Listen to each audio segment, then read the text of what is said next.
Bismillahirrahmanirrahim. Assalamualaikum warahmatullahi wabarakatuh. Perkenalkan, saya Darmawati SSI MSI. Saya merupakan dosen pada program studi budidaya perairan di Universitas Madako Toli-Toli. Saya mengampu mata kuliah biokimia yang merupakan mata kuliah wajib pada semester 2. Mata kuliah ini terdiri dari 3 SKS, di mana 2 SKS merupakan teori dan 1 SKS merupakan praktikum. Capaian dari mata kuliah ini yaitu yang pertama, mampu menunjukkan sikap tanggung jawab serta dapat bekerja sama. Yang kedua, mampu menguasai teori dan aplikasi yang sesuai dengan bidang biokimia. Yang ketiga, memiliki keterampilan dalam ilmu biokimia. Yang keempat, memiliki skill dalam menganalisis senyawa-senyawa biokimia seperti protein, karbohidrat, asam nukleat, lipid, serta mampu melakukan pembuatan ekoenzim. Adapun materi pembelajaran pada mata kuliah biokimia ini yaitu konsep biomolekul, karbohidrat, lipid, protein dan asam amino, asam nukleat, enzim, mineral dan vitamin, metabolisme karbohidrat, metabolisme lipid, metabolisme protein, dan pembuatan ekoenzim. Referensi yang digunakan pada mata kuliah ini yaitu bersumber dari buku-buku dan jurnal yang sesuai dengan materi yang diajarkan. Pada mata kuliah ini, kami tidak menggunakan tim teaching, jadi mutlak mata kuliah ini diampuh oleh saya sendiri. Sistem pembelajaran pada mata kuliah ini dilaksanakan secara luring, yaitu dilaksanakan di ruang kelas. Metode pembelajaran yang digunakan pada mata kuliah biokimia ini yaitu terdiri dari 2. Yang pertama, metode kuliah atau ceramah, yaitu penguatan materi yang bertujuan untuk memberikan pemahaman yang luas kepada mahasiswa. Yang kedua, metode diskusi kelompok, yaitu mahasiswa dibentuk menjadi beberapa kelompok kecil dan diberi satu topik permasalahan yang selanjutnya mereka diskusikan dan mereka presentasikan. Pada mata kuliah biokimia ini terdapat praktikum dalam bentuk kelompok yang bertujuan agar mahasiswa mampu berinovasi dan membentuk teamwork, di mana hasil akhir dari praktikum ini mereka laporkan dalam bentuk laporan akhir praktikum.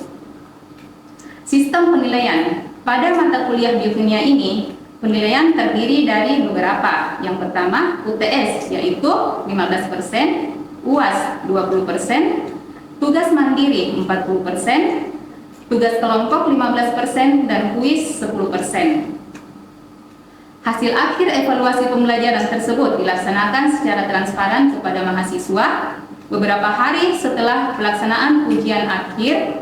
Hasil akhir evaluasi tersebut dibagikan ke grup-grup mahasiswa dan mading program studi, sehingga apabila ada mahasiswa yang ingin melakukan perbaikan nilai dapat segera diproses sebelum batas waktu yang ditentukan. Demikian deskripsi yang saya sampaikan, semoga dapat memberikan gambaran mengenai kegiatan saya pada bidang pendidikan dan pengajaran sebagai dosen pada program studi budidaya perairan, khususnya pada mata kuliah biokimia. Baik, selanjutnya kita simak video pembelajaran saya berikut ini. Assalamualaikum. Waalaikumsalam warahmatullahi wabarakatuh. Semuanya? Alhamdulillah baik. Alhamdulillah baik ya. Baik, sebelum hari ini kita memulai pembelajaran, terlebih dahulu kita berdoa ya, agar kegiatan kita pada hari ini bisa mendapatkan keberkahan. Baik, mari kita berdoa sesuai dengan agama dan keyakinan kita masing-masing. Berdoa dimulai.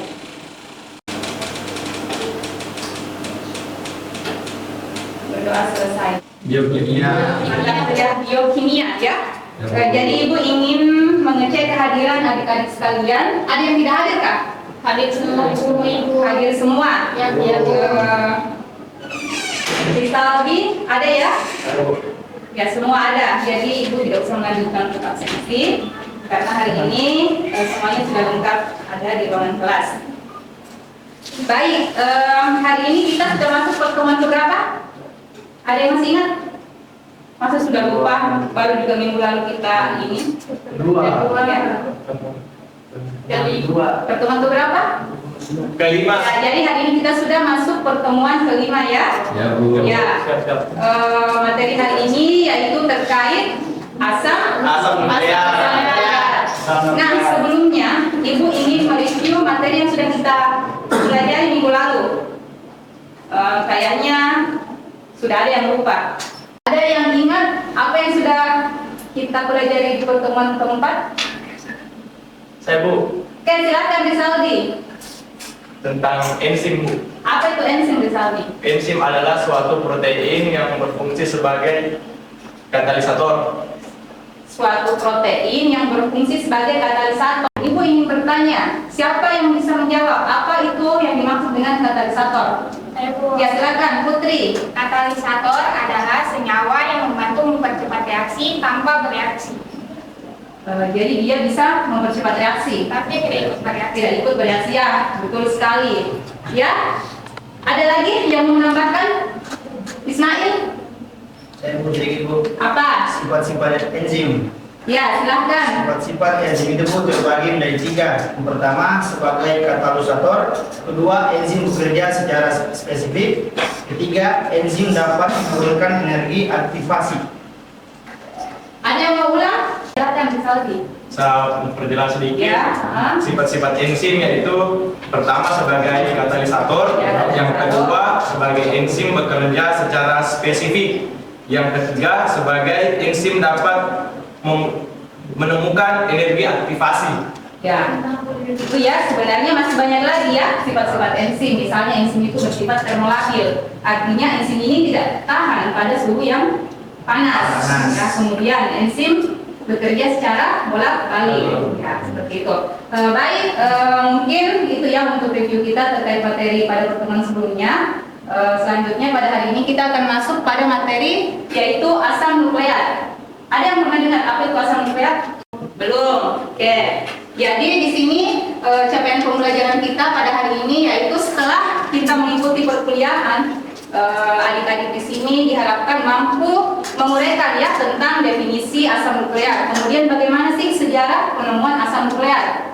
Setelah itu ini terkait terkait nukleotida ya. Apa itu nukleotida? Kemudian asam nukleat ini terdiri dari berapa jenis? Nah, itu yang akan kita bahas pada pertemuan hari ini. Nukleat ya. Sejarah penemuan asam nukleat di sini bisa kalian lihat. Nah, ini pertama kali ditemukan oleh Friedrich Fischer ya. Jadi dia seorang ilmuwan ya, seorang ilmuwan yang saat itu sedang bekerja di lab kimia fisiologi ya, di dalam lab kimia fisiologi di mana dia menemukan yang apa namanya perban bekas luka ya. Dari perban bekas luka itu yang diuji di dalam laboratorium. Nah, yang diisolasi atau yang diuji adalah ini ya, sel darah putihnya.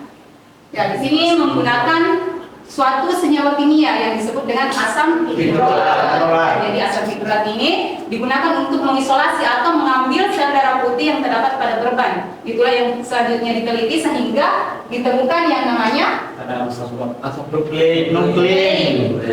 apa itu nuklein? Nuklein itu adalah asam nukleat. Kenapa disebut sebagai asam nukleat? Karena sifatnya yang sangat asam. Makanya dia disebut sebagai asam nukleat. Seperti itu. Jadi itu sejarah awalnya ya ditemukan asam nukleat. Nah, di sini asam nukleat ini merupakan polimer yang besar ya. Pernah lihat apa ya? Struktur protein? Gambarnya pernah lihat? Belum pernah lihat. Nah, kalau kalian lihat itu strukturnya mirip protein. Jadi dia saling memutar, melilit. Nanti kita lihat gambarnya. Ya. Nah, ini sampai 25.000 bahkan sampai dengan 1 miliar panjangnya. Itu polimernya sangat besar. Ya, kemudian bisa kalian lihat di sini asam nukleat ini tersusun dari DNA maupun RNA. Ya. Tersusun dari DNA maupun RNA. Jadi asam nukleat ini baik RNA maupun DNA mengandung yang namanya Nukleotida. Jadi nukleotida ini terbagi lagi menjadi beberapa bagian. Ada yang disebut dengan gugus fosfat, kemudian gula pentosa, dan basa nitrogen. Basa purin terdiri dari apa? Adenin dan guanin. Kalau basa pirimidin? sitosin, dan Sitosin, timin, dan urasil. Jadi untuk basa pirimidin berbeda antara DNA dan RNA. Kalau pada DNA, sitosin dan guanin. Sedangkan pada RNA, sitosin dan urasil. Ya, itu perbedaannya. Oke, lanjut. Nah, ini adalah definisi asam nukleat. Apa itu asam nukleat? Nah, itu Anda bisa lihat asam nukleat adalah makromolekul yang kompleks ya. Jadi kompleks. Apa itu kompleks? Artinya strukturnya sangat apa ya istilahnya besar. Strukturnya besar. Ya, seperti itu. Sebenarnya ini asam nukleat ya, kan ada DNA, kemudian ada RNA. DNA apa gunanya DNA? Apa fungsinya bagi tubuh kita? Apa fungsinya? Ya, berfungsi untuk membawa materi genetik. Ya.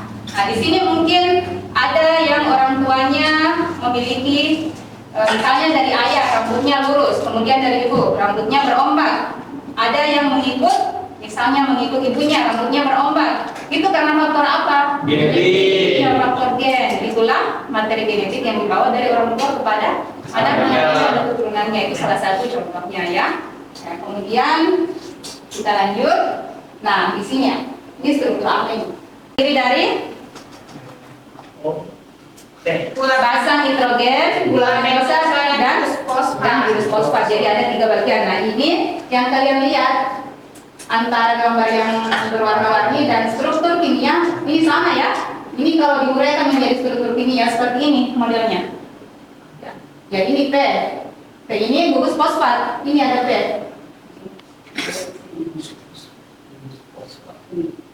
P yang kalian lihat di sini strukturnya seperti ini. Kalau kita lihat secara kimia, karbon ya, karbon berdekatan dengan basa nitrogen. Nah, basa nitrogen ini tadi yang berbeda-beda. Bisa jadi dia adenin, bisa jadi timin, sitosin dan seterusnya. Di situ perbedaannya ya. Itu. Asam nukleat ada berapa, Fadli? 2 Bu. Apa itu? DNA sama RNA. Ya, ada DNA dan RNA. Nah, apa bedanya? Ya, nanti kita bahas satu persatu. Oke. Di sini kalian baca ya.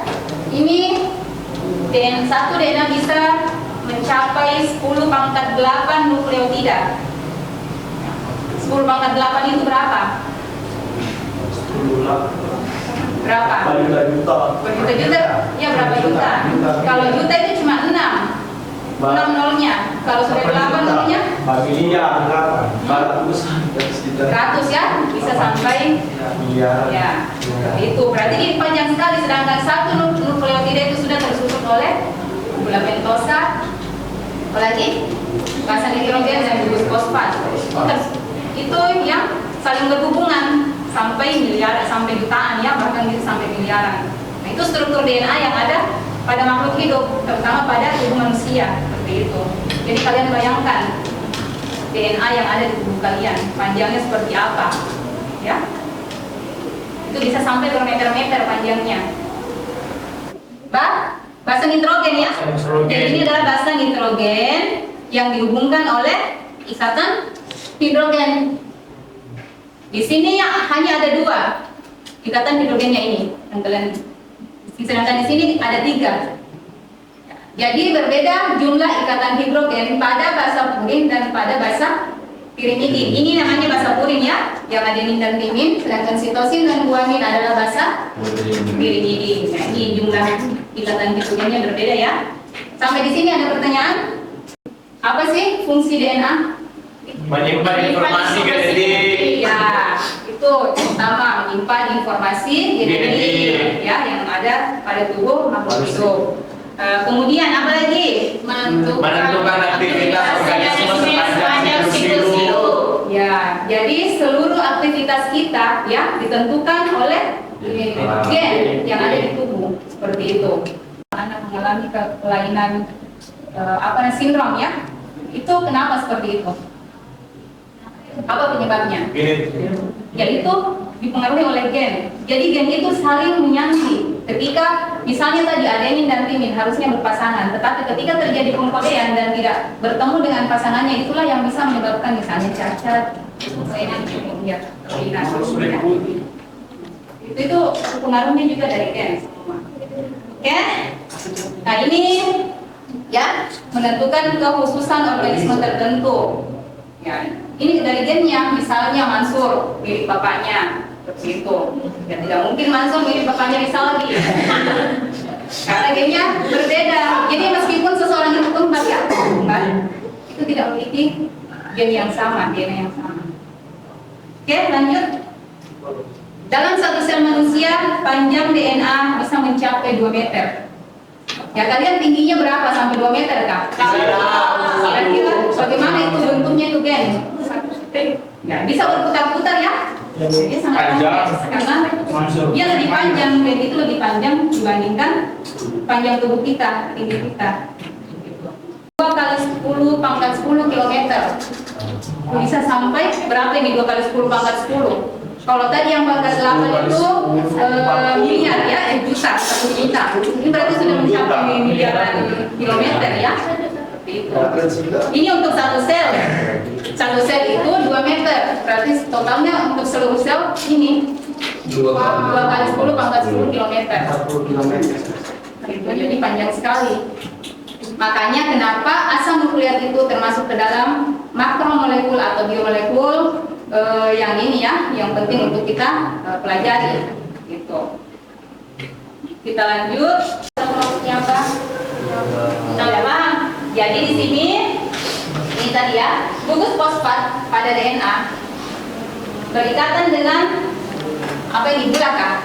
Gula ya? Gula pentosa pada karbon nomor 5. Ini namanya, ini yang saling titik temunya itu disebut sebagai ikatan karbon. Titik temunya ini. Tuh. Nah kemudian gula pentosa ini berikatan dengan basa nukleotida pada karbon nomor 1. Ya. Ini kalau kita pelajari secara kimia ya, begitu strukturnya. Oke? Ada pertanyaan? Belum ada? Ya kita lanjut lagi. Ya, tadi apa yang tadi? Oh ini secara umum ya. Sekarang kita bahas gugus fosfat. Kenapa namanya gugus fosfat? Kenapa gugus fosfat? Ya ini ya, ada atom fosfat. Yang mana? Ini P-nya P. Ya ini kan ikatan rangkap oksigen ya, mengikat gugus fosfat, atom fosfat. Makanya disebut sebagai gugus fosfat karena ada fosfat di dalamnya. Gitu. Nah ini apa? Hidrogen. Ya. Kalau O? Oksigen. Ya semua sudah tahu. Oke. Lanjut. Nah ini tadi ya yang sudah kita bahas, ada beberapa macam basa dalam nukleotida. Apa bedanya antara basa purin dan pirimidin? Ini Ibu bertanya kembali dari materi yang sudah disampaikan tadi.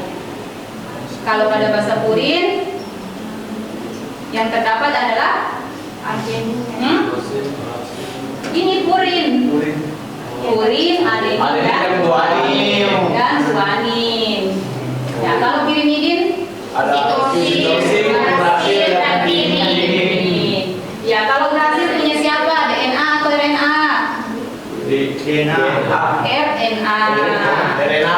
Ya. Kalau pirimid punya DNA. DNA kah? RNA. Yang konsisten. RNA. Jadi ini adalah struktur kimianya menurut RNA. Ini tadi yang kita tadi lihat ribosa dan di sini bedanya.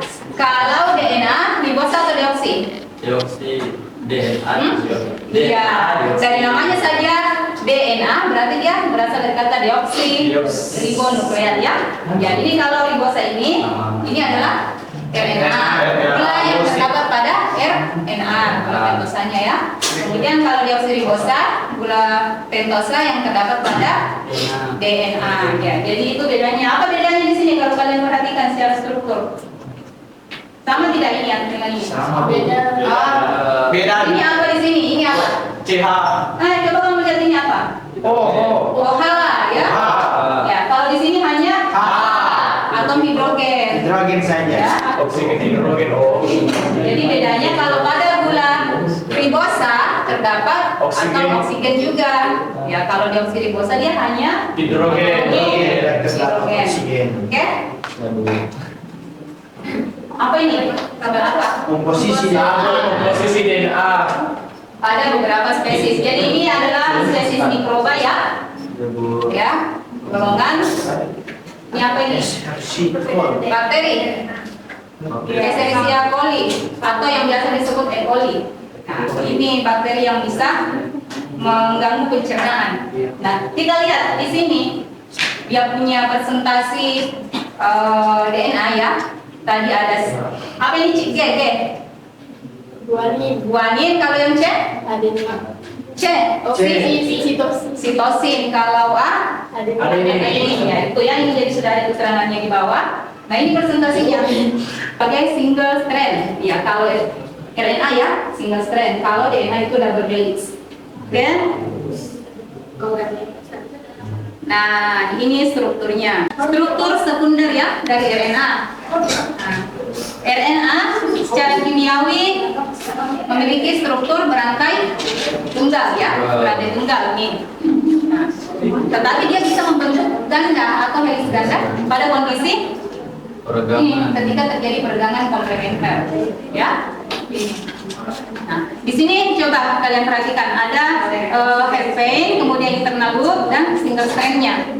Nah, kalau internal loop ini, ya, jadi ditemukan di mana RNA terpisah dari yang awalnya misalnya dia saling berpasangan terpisah, itulah yang disebut dengan single strand. Jadi pasangan saat single strand itu pasangan nukleotidanya tidak lagi saling berpasangan, sudah terpisah. Seperti itu. Oke, kita lanjut. Nah, jadi RNA terbagi lagi menjadi beberapa ya. Ada yang sebagai messenger, kemudian sebagai ribosom dan transfer. Ya. DNA, ya. Sehingga terjadi proses translasi seperti itu. Kemudian kalau transfer, apa gunanya transfer DNA? Mengangkut asam amino Ya, mengangkut asam amino dari mana? ke dalam kompleks nukleat Ya, Serta membaca kode-kode genetik. genetik RNA. seperti itu ya. Jadi kode-kode genetiknya ini dibaca setelah diangkut atau ditransfer oleh RNA. Nah, kemudian ada juga rRNA atau ribosom RNA. Apa itu ribosom RNA? Tempat berlangsungnya translasi. Ya, disitulah terjadi ini proses translasi nukleus. Ini translasinya pada ribosom ya. Oke, kita lanjut di slide. Nah, ini slide terakhir. Ada yang bisa menjelaskan gambar yang ada di depan? Bisa? Oke, jadi sebenarnya apa yang sudah kita bahas tadi sebelumnya ya, tapi ini dibuat dalam bentuk gambar. Ini adalah mekanisme transfer informasi dari DNA ke protein atau biasa disebut dengan sintesis protein. Nah, yang awalnya DNA mengalami replikasi itu artinya penggandaan. Jadi replikasi memperbanyak diri. Intinya itu ya perbedaan antara DNA dengan RNA. Kalau DNA berperan atau berfungsi dalam membawa informasi selanjutnya akan diteruskan oleh mRNA untuk melakukan sintesis protein. Oke, jadi sebelum kita akhiri pertemuan kita pada hari ini ada sedikit oleh-oleh yang kalian harus kerjakan di sini ya. Jadi silahkan semua membuka ini ya, silahkan dikumpul ke depan.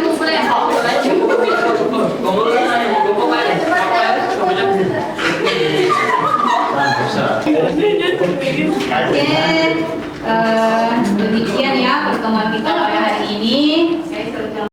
Marilah kita berdoa sesuai dengan agama dan keyakinan masing-masing. Berdoa selesai. Ini, assalamualaikum